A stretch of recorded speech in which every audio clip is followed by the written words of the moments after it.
હું Amit Kotadia, lecturer government polytechnic Junagadh.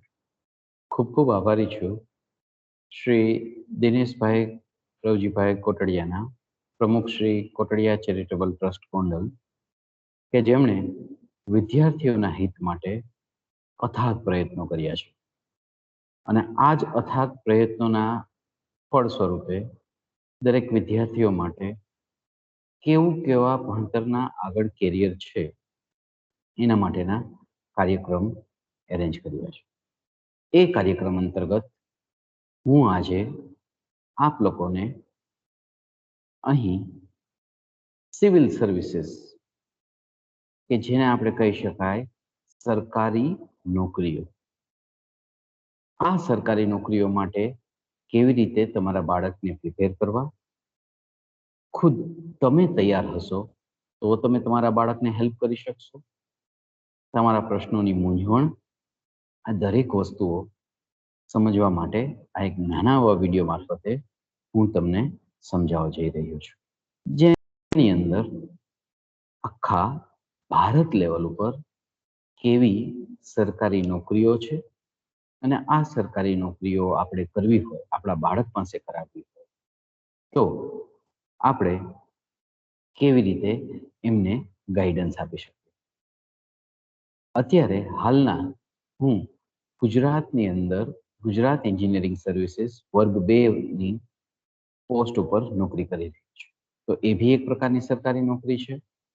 એવી જ રીતે દરેક રાજ્યોની પોતાની સરકારી નોકરીઓ હોય છે. અને આ સરકારી નોકરીઓ સિવાય સેન્ટ્રલ ગવર્મેન્ટ, જેને આપણે કેન્દ્ર સરકાર તરીકે ઓળખીએ છીએ, કેન્દ્ર સરકાર દ્વારા દરેક રાજ્યો માટે જુદા જુદા તબક્કાઓ માટે જુદા જુદા ઓફિસરો પસંદ કરવામાં આવે છે. આ ઓફિસરોની પસંદગી અર્થે ખૂબ જ જુદી જુદી પરીક્ષાઓ અવેલેબલ છે, જેના વિશે આપણે ઘણી વખત ખૂબ જ થોડા ઓછા પ્રમાણમાં જાણતા હોઈએ છીએ.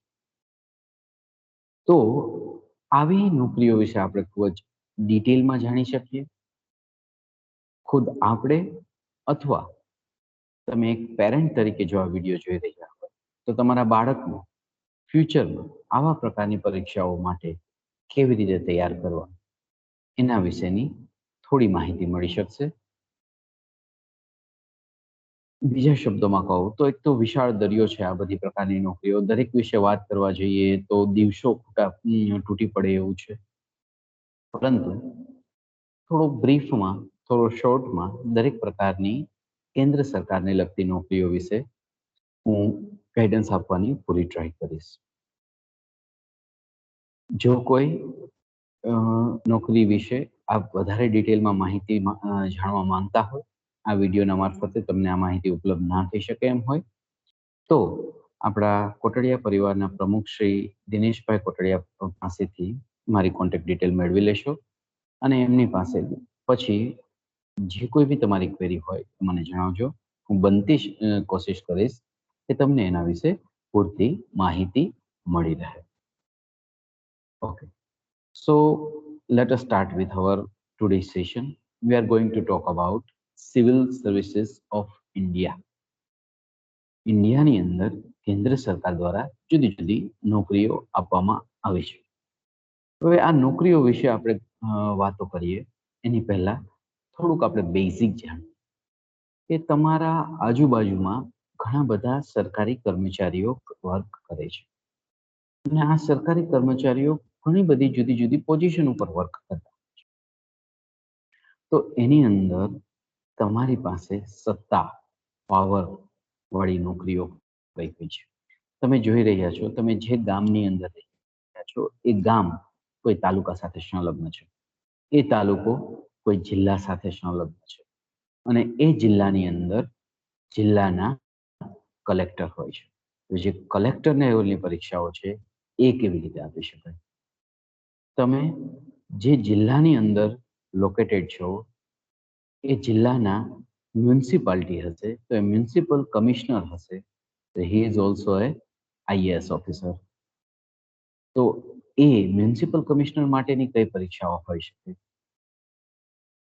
કોઈ એજ્યુકેશન તંત્ર છે, આપણું આખું એજ્યુકેશન તંત્ર છે, એ એજ્યુકેશન તંત્રની અંદર ભી એનું સંચાલન પણ એક આઈએએસ ઓફિસર કરતા હોય છે. તો એને લગતી નોકરીઓ આપણે કેવી રીતે કરી શકીએ? તો તો ઘણી બધી જગ્યાઓમાં કલેક્ટર છે, કમિશનર છે, જુદા જુદા સેક્રેટરીઝ છે, જુદા જુદા પીએસ છે, ઘણા બધા તંત્રો આજુબાજુમાં અવેલેબલ છે, પણ એ બધા જ પરીક્ષાઓ પાસ કરીએ સર્વિસીસ કરી શકાય છે. Means you have much power, you have dignity, you have discipline. આ ત્રણેય વસ્તુનો સમન્વય થઈ અને આવી ઊંચા હોદ્દાઓની નોકરીઓ મળતી હોય છે. ને એ નોકરીઓ કરવી હોય, આપણે આપણી ફેમિલીમાંથી કહી શકીએ તો આંગળીના વેઢે ગણાઈ શકીએ એટલા કલેક્ટર હશે, એટલા કોઈ પોલીસ ઓફિસર હશે, આઈપીએસ ઓફિસર હશે, આઈએએસ ઓફિસર હશે. Limited you can count on your fingers. But આપણને બધાની ઈચ્છા હોય કે મારું બાળક ભણીને આગળ વધી શકે, કે હું ખુદ ભણીને આગળ વધી શકું અને મારા કેરિયરને આગળ વધારી શકું. હું એક સરકારી કર્મચારી છું, પણ તેમ છતાં મારી બી ઘણી બધી ઈચ્છાઓ હતી જે રહી ગઈ. શું કામ? તો કે કેરિયર ગાઈડન્સ અમારી જોડે નહોતું. પેરેન્ટ્સ તો કે ખેતી કરે છે અને એ ખેતી કરતા ખેડૂતને સૌથી વધુ શું કામ છે? તો કે તલાટી મંત્રી આવે, જે કંઈ બી ખેતીવાડીને લગતા કામ હોય એ બધા સોલ્યુશન થઈ જાય અને આપણું કામ પૂરું થઈ જાય. પણ એ તલાટી મંત્રી જે રેવન્યુ શાખાની અંદર કામ કરી રહ્યો છે, એ રેવન્યુ શાખાના હેડ તરીકે, જિલ્લાના રાજા તરીકે જે કલેક્ટર કામ કરી રહ્યા છે, એની નોકરી તમે કરશો તો તમે એક સાચા ખેડૂતના પ્રોબ્લેમ સોલ્વ કરી શકશો. આપણે લેવા પટેલમાં એવું કહેવાય છે કે મોસ્ટ ઓફ બધા ખેડૂત છે, અને ખેડૂતને જો પોતાની પરિસ્થિતિ સુધારવી હોય તો હવે ખેડૂત ખેતી સાથે બીજી સરકારી નોકરીઓ તરફથી આગળ વધવું જોઈશે. અને આ સરકારી નોકરીઓ અંતર્ગત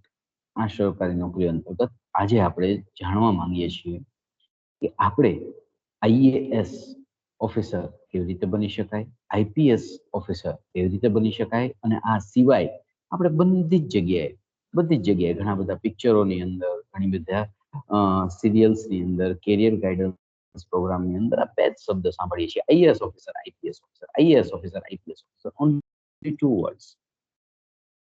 ખાલી આ બંને જ નોકરી નથી ઇન્ડિયન ગવર્મેન્ટની અંદર. There are lots of types of other services are there, and we are going to discuss it today. We are not going into details, but briefly we will discuss how. Briefly we will discuss which services are there અને એમાંની આપણા ઇન્ટરેસ્ટની કઈ service હોઈ શકે. સો એ ચાલુ કરીએ આપણે. એની પહેલા હું તમને આત્મમંથન માટે સમય આપું, 10 second, 20 second. Either you can pause your video. આ જ્યારે વિડીયો આપ જોઈ રહ્યા હશો ત્યારે તમે વિડીયોને પોઝ કરશો અને જાણશો કે તમે આટલી કઈ સરકારી નોકરીઓથી પરિચિત છો. ઓનલી મૂવીઝ માંથી ખ્યાલ આવે છે કે આટલી સર્વિસીસ હોય છે? Other types of services, other types of series જોઈને તમને ખ્યાલ આવે છે કે આટલી સર્વિસીસ હોય છે? No, lots of services are there. અને આ જે વિડીયો છે એ કોણ જોઈ શકે છે?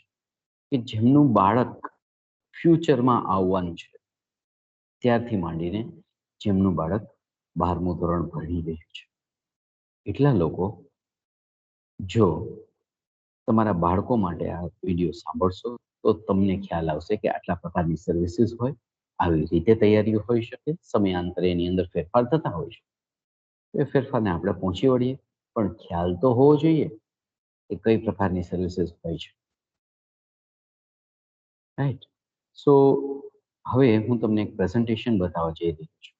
એ પ્રેઝન્ટેશન આપણે જોઈશું અને સમજશું કે કેવી રીતે આપણે જુદી જુદી કેન્દ્ર સરકારની નોકરીઓ મેળવી શકીએ છીએ. So let us begin with the video. I am sharing the screen. My audio will be available with you. Share.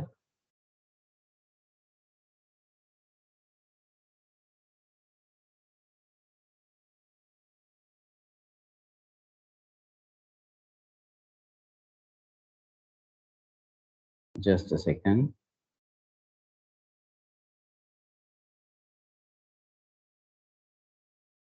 I'm going to share my screen, PowerPoint presentation.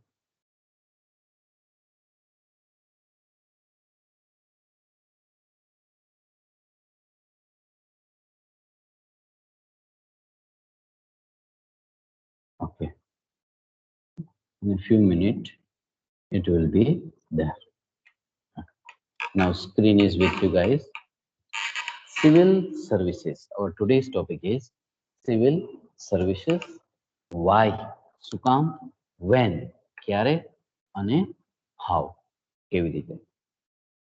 કેવી રીતે કેન્દ્ર સરકારની નોકરીઓ અવેલેબલ છે?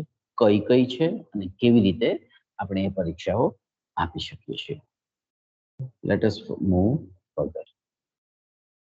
કેટલા પ્રકારના પ્રોબ્લેમ્સ તમારા સિટીની અંદર તમે ફેસ કરો છો અને કેવી રીતે એને ડીલ કરો છો? See this. આ ખાલી વિદ્યાર્થીઓ માટે લાગુ નથી પડતું કે ખાલી પેરેન્ટ્સ માટે લાગુ નથી પડતું. This is dependent to all. This is dependent to all. કેવી રીતે છે કે સિટીની અંદર જેટલા કાંઈ બી પ્રોબ્લેમ્સ ફેસ કરો છો એમાં તો ખાસ કરીને જે લોકો ડિસ્ટ્રિક્ટ લેવલે રહે છે એ લોકો ઘરની અંદર પાણીના પ્રશ્નો હોય, રોડ રસ્તાના પ્રશ્નો હોય, જમીનને લગતા અન્ય પ્રશ્નો હોય, તો દરેક જગ્યાએ તમારે કલેક્ટરેટની મુલાકાત લેવી પડે છે, કલેક્ટર ઓફિસની મુલાકાત લેવી પડે છે અને આને લગતા તમામ સંબંધિત મોટા ડિસિઝન કોણ લે છે? કલેક્ટર લે છે. એટલે કે કલેક્ટરની સાઇન થશે પછી જ થશે. અને આ જે પ્રશ્નો છે એને કેવી રીતે ડીલ કરો છો? તો આપણે રેવન્યુ વિશે વાત કરી કે જમીન મકાનને લગતા પ્રશ્નો, સિટીઝને લગતા પ્રશ્નો, રોડ રસ્તાને લગતા પ્રશ્નો બધા કલેક્ટર પાસે હોય છે. એવી જ રીતે ક્રાઇમને લગતા પ્રશ્નો છે. તો જેટલા બી ક્રાઇમને લગતા પ્રશ્નો છે એ કોની પાસે જશે? એ આઈપીએસ ઓફિસર્સ પાસે જશે. તો અગેન દે કેમ ઇન્ટુ પિક્ચર. પાછા પિક્ચર્સની અંદર દેખાય છે IAS officers, IPS officers, all them. Apart of it તમારે કોઈને બહાર જવું છે, લેટ અસ સે એબ્રોડ જવું છે ભણવા માટે, અને જો એબ્રોડ ભણવા જવું હોય, હમણાં ઘણો બધો ટ્રેન્ડ નીકળ્યો છે, જેમ કે કેનેડા ભણવા જવું છે, ન્યુઝીલેન્ડ ભણવા જવું છે, ફિલિપિન્સ ભણવા જવું છે, મેડિકલ્સની સ્ટડી કરવી છે, એન્જિનિયરિંગની સ્ટડીઝ કરવી છે, માસ્ટર્સ કન્ટિન્યુ કરવા જવું છે, તો દરેક વખતે જ્યારે તમે એબ્રોડ જાઓ છો ત્યારે તમારા વિઝા જે કોઈ બી પ્રોસેસ કરે છે, they are all ambassadors. They are called IFS, Indian Foreign Services ના ઓફિસર્સ બધા. તો દરેક વખતે તમે જે કંઈ બી ટાસ્ક કરવા જાઓ છો તો એને રિલેટેડ એનું સંકલન બધું જ આવા હાઈ હેડ ઓથોરિટીઝ કરતી હોય છે. આ બધી જ હાઈ હેડ ઓથોરિટીઝ કોણ પૂરી પાડે છે? તો કે આવી સિવિલ સર્વિસીસમાંથી આવેલા ઓફિસર્સ પૂરી કરે છે. શું છે? તો કે civil services constitution all non military departments of the government which run state administration. આ દરેક વસ્તુ કે જે નોન મિલિટરી હોય, મિલિટરીની અંડરમાં આવતું ના હોય એવું દરેક પ્રકારની જોબ્સ સિવિલ સર્વિસીસ દ્વારા પ્રોવાઈડ કરવામાં આવે છે. આ જે સિવિલ સર્વિસીસ દ્વારા ઓફિસર સિલેક્ટ કરવામાં આવે છે એટલે કે સિવિલ સર્વન્ટ્સ છે, અને સિવિલ સર્વન્ટ્સ દ્વારા ગવર્મેન્ટને લગતા દરેક ડિસિઝન લેવામાં આવે છે. કેવા ડિસિઝન્સ હોઈ શકે? તો અહીંયા તમને સાઈડમાં ફિગર દેખાઈ રહી છે. એ ફિગરની અંદર તમે જોઈ શકશો. સોરી,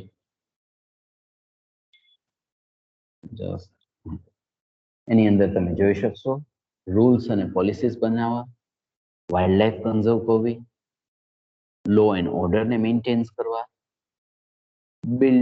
બિલ્ડિંગ રિલેશન્સ કરવા. રિલેશન્સ મીન્સ જે કોઈ બી પબ્લિક છે લોકલ રૂરલ ઓથોરિટીઝની અંદર એની સાથે સારા સંબંધ બનાવવા, અને એમના દ્વારા એમને ફાયદા થતા ડિસિઝન્સ લેવા, એટલે કે એડમિનિસ્ટર કરવું, ડિસ્ટ્રિક્ટ્સને, જિલ્લાઓને કંટ્રોલ કરવું.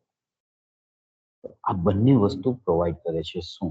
કે કઈ વસ્તુ આ કેન્દ્ર સરકારના કર્મચારીઓ કરે છે. આવી બધી વસ્તુ ગમે કે ભાઈ જિલ્લા લેવલે એક ડેમ બનાવવાનો છે તો એને લગતો ડિસિઝન કોણ લેશે? Collectorate.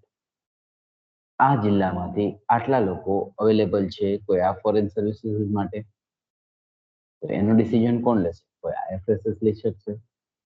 So all those high authority decisions are taken by government civil servants. કેટલા સેક્શન હોય છે? કેટલા સેક્શન હોય છે? તો ઓલ ઇન્ડિયા સર્વિસીસ છે.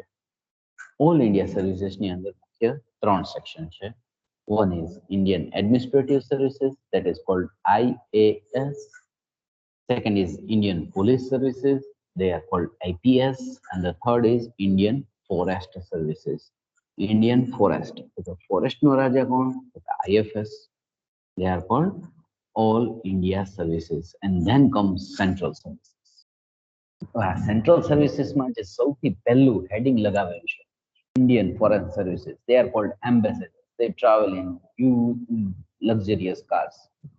સારામાં સારી લક્ઝરિયસ કારમાં ટ્રાવેલ કરે છે, સારામાં સારા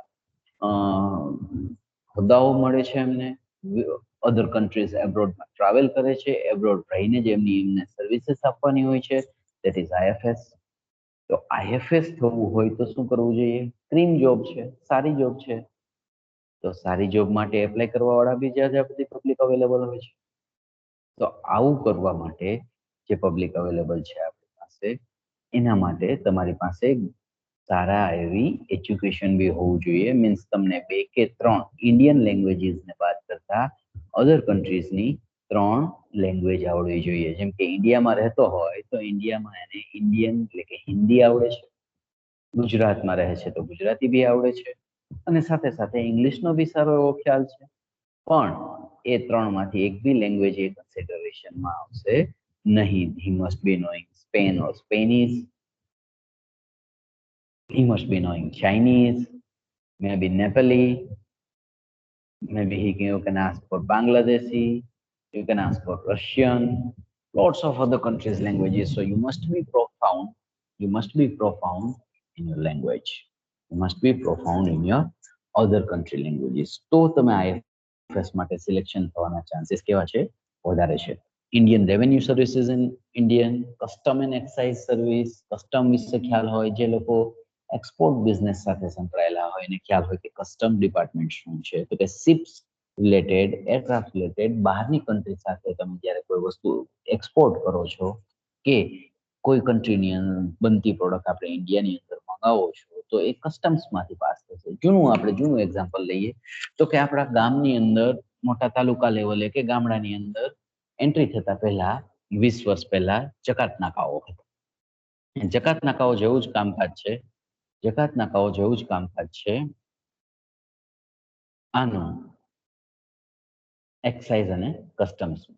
તો એના બી સુપ્રિન્ટેન્ડન્ટ ઓફિસર થવું હોય તો you can be custom and excise services, information services in Indian, postal સર્વિસીસમાં જે મેન અધિકારી હોય he also comes from central services, Indian railway services, Indian audit and accounts services and lots of others. જેમની મુખ્ય હતી એ તમને સ્ક્રીન ઉપર અત્યારે દેખાઈ રહી છે. જેમાં ઓલ ઇન્ડિયા સર્વિસીસ એટલે કે આખા ઇન્ડિયામાં કોઈ બી જગ્યાએ તમારું પ્લેસમેન્ટ થઈ શકે. That is Indian Administrative Services, IPS and IFTS. IFTS. Right? So આ જે સ્ક્રીન ઉપર દેખાઈ રહી છે that depends all India services. અને ત્યારબાદ સેન્ટ્રલ સર્વિસીસ છે, કેન્દ્રની નોકરીઓ છે જેની અંદર તમે જુદા જુદા કામ કરી શકો છો. આપણે ઓલરેડી જાણ્યું કે કઈ સર્વિસીસની અંદર શું શું હોઈ શકે છે. તો થોડું બ્રીફ આપણે ડિટેલમાં નથી જતા, સ્ક્રીન ઉપર ઓલરેડી તમારી પાસે વિઝિબલ છે. You can go out by pausing the video. So we are not going into it. Let us move further. શું હોય છે આનું માના? આવી પરીક્ષાઓ આપવી હોય, આ કેન્દ્ર સરકારની નોકરીઓ મેળવવી હોય તો એનું એક્ઝામિનેશન છે, અને એ એક્ઝામિનેશન આપવી હોય તો કેવી રીતે આપી શકાય? So there are 3 steps. There are 3 steps or 3 taps, 3 jumps. આ 3 jumps માટે સૌથી પહેલો જમ્પ છે એ છે પ્રિલિમ્સ, પ્રિલિમિનરી એક્ઝામ્સ, એટલે કે MCQ બેઝ એક્ઝામ હોય છે. આ MCQ બેઝ એક્ઝામ્સના અમુક અવર્સ ફિક્સ હોય છે દરેક એક્ઝામ સેટ, અને એ એક્ઝામ્સનું MCQ બેઝ એક્ઝામ તમે પાસ કરશો, તમારો સારો સ્કોર થશે તો you are going for the mains or return exam. Mains or return exam descriptive type, જે 10માના પેપર આપણે લખીએ છીએ એવું ડિસ્ક્રિપ્ટિવ પેપર હશે, જેની અંદર તમારી લેંગ્વેજ હશે, તમારો ઇન્ટરેસ્ટનો સબ્જેક્ટ હશે આવા બે પ્રકારના સબ્જેક્ટ સિલેક્ટ કરવાના આવશે અને એની મેઇન્સ એક્ઝામ આપવાની આવશે. ત્યારબાદ તમે જો સારા રેન્કથી, સારા મેરિટ માર્ક્સથી સિલેક્ટ થશો તો you are selected for interviews. અને I am not talking about your district, I am not talking about your region, I am not talking about your state. This is a whole country matter. આખા country માટે, આખા દેશ માટેનો સવાલ છે. સો think about it. કેટલા લોકો prelims આપવા બેસશે, કેટલા એમાંથી મેઇન્સમાં જશે અને કેટલા મેઇન્સમાંથી મેઇન્સના ઇન્ટરવ્યુ દેવા જઈ શકશે. So competition is much tight. Competition is much tight, so you must be very, very tightly ready.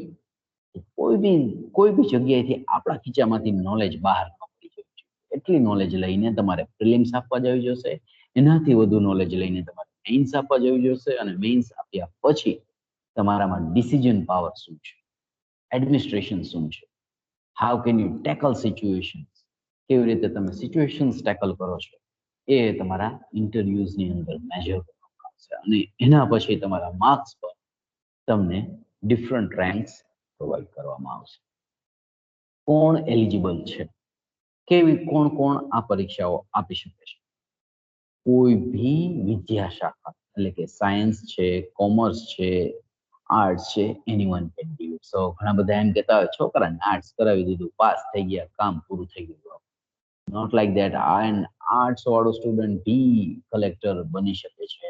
He can be an IPS officer, he can be an IFTS officer, he can be in foreign services. તો એવું ના માનો કે બાળકને science કરાવ્યું તો જ તમે આગળ વધારો છો. He can be an engineer, he can be a doctor, and doctor and engineers are the good in their profession. No, it's not that. તમે કોમર્સ કરો, આર્ટ્સ કરો, anything you do, તમે જો IAS, IPS, IFTS, central services pass કરો છો, then you are on a good position, જે doctor અને engineer પાસે ભી ના હોઈ શકે. You are 100 ડોક્ટરોને લાઈનમાં ઊભા રાખી શકે this central servants.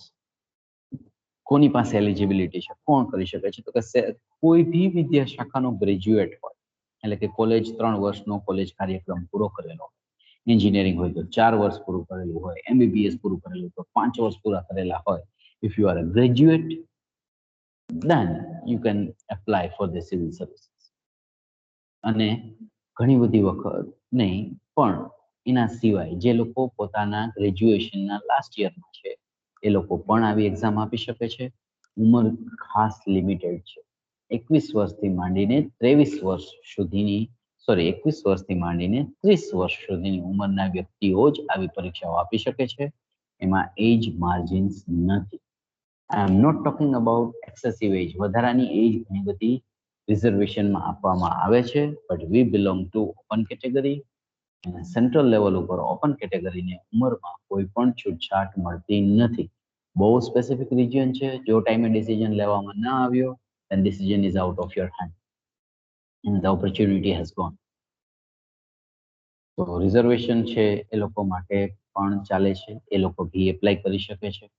એન્ટ્રન્સ એક્ઝામને શું કહેવામાં આવે છે? કે યુપીએસસીઝ કહેવામાં આવે છે, union public service commission. UPSC exam IFS ની અલગથી IFS એક્ઝામ્સ તરીકે ઓળખવામાં આવે છે. અને સ્ટેટ લેવલની civil services through state public services. જો આપણે આ વાત કરીએ છીએ યુપીએસસી મીન્સ ઉત્તર પ્રદેશની સર્વિસ કમિશન નથી. Union public service means all over India લેવલની વાત કરે છે. જો આપણે કોઈ સ્ટેટ લેવલની, મેં તમને સ્ટાર્ટિંગમાં મારું ઇન્ટ્રોડક્શન આપ્યું, તમે કહ્યું તમને હું GES ક્લાસ 2 છું, તો GES ક્લાસ 2 માટે સ્ટેટ પબ્લિકમાં જાહેરાત આપતી હોય છે અને આ સ્ટેટ લેવલની બોર્ડ્સને કહેવાય છે. આપણું ગુજરાત છે તો એ કહેવાય GPSC, Gujarat public service commission. તો જુદી જુદી એક્ઝામ જીપીએસસી દ્વારા બી પબ્લિશ કરવામાં આવે છે અને એના અંદર બી ક્લાસ 1, ક્લાસ 2 લેવલના ઓફિસર્સની ભરતી કરવામાં આવે છે. શું રિક્વાયર્ડ છે?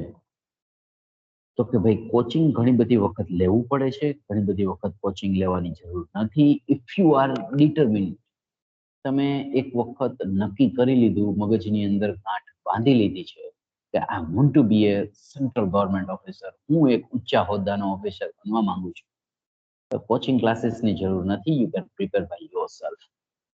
અબ્દુલ કલામ જો એક એવડા મોટા સાયન્ટિસ્ટ બની શકતા હતા એક સ્ટ્રીટ લાઇટની નીચે બેસીને વાંચીને, તો you have much higher facilities with you.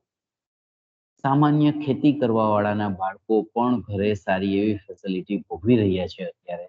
So you must be determined to get a very good job. શેના ઉપર પ્રિપેરેશન કરવાની જરૂર છે? તો કે જનરલ નોલેજ છે, બેઝિક ઇંગ્લિશ છે, સ્કૂલનો સિલેબસ ક્યાંથી માંડીને તો કે છઠ્ઠા ધોરણથી માંડીને 12મા ધોરણ સુધીનો જેટલો બી સ્કૂલનો સિલેબસ છે, if you will follow all those, તો તમે આમાં સારો સ્કોર મેળવી શકો છો. અગેન હું આ રિપીટેશનમાં આવું છું. જો હું તમને અહીંયા દેખાડી રહ્યો છું કે કેટલો સિલેબસ વાંચશો તમે, તો કે ધોરણ 6 થી માંડીને ધોરણ 12 સુધીની દરેક બુક્સ એકવાર લિટરલી થ્રુ આઉટ વાંચી જશો, એનો સિલેબસ કવર કરી જશો. નોટ ગુજરાત પબ્લિકેશનની, ગુજરાત બોર્ડની નહીં, સીબીએસઈ બોર્ડ્સની ઇંગ્લિશ બુક્સ બધી વાંચી જશો એક વખત, છઠ્ઠા ધોરણથી માંડીને 12મા ધોરણ સુધી, તો you are going to get 50% mark easily in the prelims. પ્રિલિમ્સમાં 50% માર્ક તો ઇઝીલી આવી જશે. 50% માર્ક્સ કેવા આવી જશે? ઇઝીલી આવી જશે. How do you get it? કેવી રીતે? તો કે આપણે તમને 3 જમ્પ શીખ્યા: પ્રિલિમ્સ, મેઇન્સ અને મેઇન્સ ઇન્ટરવ્યુ. પ્રિલિમ્સ શું છે? તો કે ક્વોલિફાઈંગ એક્ઝામ છે.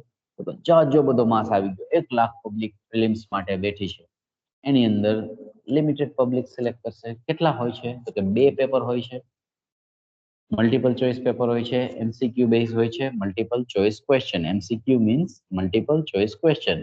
કોણ બનેગા કરોડપતિની જેમ એબીસીડી છે. એવા 200 માર્કના 2 પેપર હોય છે, 100 માર્કનું પેપર 1 હોય છે. એની અંદર શું હોય છે? તો કે જનરલ સાયન્સ છે, કરંટ ઇવેન્ટ છે, હિસ્ટ્રી છે, જીઓગ્રાફી છે, ઇન્ડિયન પોલિટી છે, ગવર્નન્સ છે, economy and social development, general issues in environment. તો આજુબાજુમાં શું ઘટી રહ્યું છે, ધેટ્સ કોલ્ડ કરંટ અફેર્સ. ક્યાં શું ઘટી રહ્યું છે? ફોરેસ્ટમાં શું ઘટી રહ્યું છે? ડિસ્ટ્રિક્ટ લેવલે શું ઘટી રહ્યું છે? સ્ટેટ લેવલે શું ઘટી રહ્યું છે? They are called current affairs. આ દરેક પ્રકારના current affairs will be accommodated in paper 1. અને પેપર 2 છે એ છે સીસેટ. સીસેટ શું છે? તો કે services aptitude test, civil services aptitude test. એની અંદર શું છે? તો કે મગજ કસી લે એવા એપ્ટિટ્યુડ ટેસ્ટ છે. કોમ્પ્રિહેન્શન છે, રીઝનિંગ છે, એનાલિટિકલ એબિલિટી છે, લેંગ્વેજ છે, ચાર્ટ્સ ઇન્ટરપ્રિટેશન છે, ગ્રાફ છે, lots of things are there.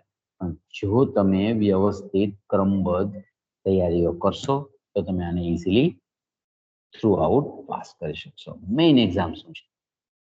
તો કે સૌથી પહેલા એક વસ્તુ હું તમને ખ્યાલ આપતા ભૂલી ગયો કે જે પ્રિલિમ્સ એક્ઝામ છે એ ક્યારે હોય છે? તો કે ફેબ્રુઆરી, જનરલી ફેબ્રુઆરી માર્ચની અંદર હેલ્ડ હોય છે. ત્યારબાદ આના રિઝલ્ટ્સ ક્લિયર થતા ઓક્ટોબર નવેમ્બર આવી જાય છે, અને ઓક્ટોબર નવેમ્બરની અંદર મેઇન એક્ઝામિનેશન હોય છે, જેની અંદર પેપર 1 તો કે કોઈ બી એક ઇન્ડિયન લેંગ્વેજ કઈ લેશો? તો કે that you must B decide. તો એક ઇન્ડિયન લેંગ્વેજ સિલેક્ટ કરશો. પેપર 2 તો કે ઇંગ્લિશ લેંગ્વેજ, જેની અંદર 300 માર્ક્સ છે. પેપર 3 એસે લખવાના છે, જેને 200 માર્ક્સ છે. પેપર 4 એન્ડ 5 તો કે જનરલ સ્ટડીઝ, હિસ્ટ્રી હશે, જીઓગ્રાફી હશે, કોન્સ્ટિટ્યુશન હશે, કરંટ અફેર છે, India, world, economics, science and technology, international affairs, statistical analysis, all those things. એના બી 300 માર્ક્સ છે. અને પેપર 6 છે, પેપર 6 to 10, પેપર 6 to 10, 4 અને 5 ની અંદર ઉપર જણાવ્યા પ્રમાણે, અને 6 to 10 જે છે એમાં કોઈ 2 સબ્જેક્ટ છે અને એક કેન્ડિડેટે સિલેક્ટ કરવાના છે. Whether you have done engineering તો તમે તમારા એન્જિનિયરિંગ સાઇડના ટેકનિકલ પેપર સિલેક્ટ કરી શકો છો. Whether you are from arts, you can study your literature. If whether you are from commerce, you can select your accounts. Choice is yours. પણ આટલું તો જરૂરી છે, 9 પેપર આપવા જોશે. એસે ટાઈપ પેપર છે, you have to write descriptive, ફકરાબંધ લખાણ કરવાનું છે. આ લખાણની અંદર તમારી ભાષા જોવામાં આવશે, ભાષાની કેટલી શુદ્ધતા તમે મેન્ટેન કરો છો એ બી જોવામાં આવશે. ઇવન રસોઈ આવશે, ક્યાં દીર્ઘઈ ક્યાં આવશે, ક્યાં પૂર્ણ વિરામ છે, ક્યાં અર્ધ વિરામ છે, ક્યાં અલ્પ વિરામ છે, ક્યાં ચંદ્રબિંદી છે. દરેક વસ્તુ it will be measured in detail. detail. So see this subject for mains to choose from. क्या subject તમે choose કરી શકો છો. It is seen on your screen whether you are from science, whether you are from commerce, whether you are from arts. કોઈમાં બી હોય તમારે લગતા કોઈ બી બે સિલેક્ટ કરી શકો છો. જો એન્જિનિયરિંગ વાળા હશે તો એમને mother branches like mechanical, electrical, civil એમાં ચોઈસ મળશે. પણ whether you are from diversified courses like EC, IT, then you won't get those subjects. પણ મધર બ્રાન્ચીસના બધા સબ્જેક્ટ્સ મળી આવશે. કોમર્સને એકાઉન્ટન્સી અને કોમર્સના હશે. ડોક્ટરી સાઈડ હશો તમે તો agriculture related, animal husbandry related topics મળી આવશે. જ્યોગ્રાફી રિલેટેડ મળી આવશે. For arts, it is public administration, psychology, sociology, statistics for the commerce portions. So lots of choices are there for all branches of students. Combination શું allowed નથી? તો કે maths અને statistics તો ઘણા બધા એમ કે હું એકાઉન્ટ્સ વાળો છું તો હું મેથ્સ લઈ લઉં અને સ્ટેટિસ્ટિક્સ લઈ લઉં તો બે સિલેક્ટ થઈ જાય, તો it is not allowed. Anthropology મેડિકલના સ્ટુડન્ટ છે તો એન્થ્રોપોલોજી અને સોશિયોલોજી સોરી આર્ટ્સના છે તો એન્થ્રોપોલોજી અને સોશિયોલોજી લઈ જશે, સો નોટ અલાઉડ. કોમર્સ અને મેનેજમેન્ટ રેગ્યુલર છો, that is not allowed. You have to choose a cross subject. તમારે કયો સબ્જેક્ટ સિલેક્ટ કરવાનો છે? કોઈ ક્રોસ સબ્જેક્ટ્સ. અને આ મેઇન્સ એક્ઝામમાં જે લોકો મિનિમમ ક્વોલિફાઈંગ માર્ક્સથી પાસ થશે એ લોકોને ઇન્ટરવ્યુઝ માટે અપિયર થવું જશે અને એ ઇન્ટરવ્યુઝ કેટલા માર્ક્સના હશે? 300 માર્ક્સ. હવે આ ઇન્ટરવ્યુઝની અંદર સ્ટુડન્ટના એપિયરન્સથી માંડીને એનું બેઠક વ્યવસ્થા, એની બોલવાની સ્પીચ, એની લેંગ્વેજ, એનો લહેજો, would say એનું સિચ્યુએશન ટેકલિંગ કેપેસિટી, રીઝનિંગ, દરેક વસ્તુ ઇન્ટરવ્યુની અંદર મેજર કરવામાં આવશે. 5, 6, 10 લોકોની પેનલ બેઠી હશે જે સિનિયર આઈએએસ ઓફિસર હોય, આઈપીએસ ઓફિસર હોય, આઈએફએસટી હોય, આ હાયર કેડરના ઓફિસર્સ આ લોકોને ઇન્ટરવ્યુઝ લેશે અને એની અંદરથી એમને ક્લિયરન્સ મળશે. ફાઇનલ સિલેક્શન કેના પાસે? તો કે જેને મિનિમમ એલિજિબલ માર્ક્સ મેળવ્યા છે એ લોકોને ફાઇનલ સિલેક્શન માટે એલિજિબલ ગણાશે. એમનો મેડિકલ ટેસ્ટ થશે. આઈપીએસ હશે તો સ્પેશિયલી એનો ફિટનેસ ટેસ્ટ થશે. અને જો તમે રેન્કર હશો કે means you are in the first 1 to 100 તો તમને તમારી ચોઇસની સર્વિસીસ આપવામાં આવશે. અને એક વખત તમે એપોઇન્ટ થઈ ગયા તો તમે પ્રોબેશનરી ઓફિસર થઈ જશો ઓલ ઇન્ડિયાના સેન્ટ્રલ સર્વિસીસના પ્રોબેશનરી ઓફિસર્સ છો. અને બધા લોકોને એક ફાઉન્ડેશન ટ્રેનિંગ અંદરથી પાસ થવું પડે છે. સો એ ફાઉન્ડેશન ટ્રેનિંગનો પાથ કેવો છે? તો કે આઈએએસ એકેડેમીમાં you are going to spend 2 years more. 2 વર્ષ તમે આઈએએસ એકેડેમીની અંદર ટ્રેનિંગ લેશો.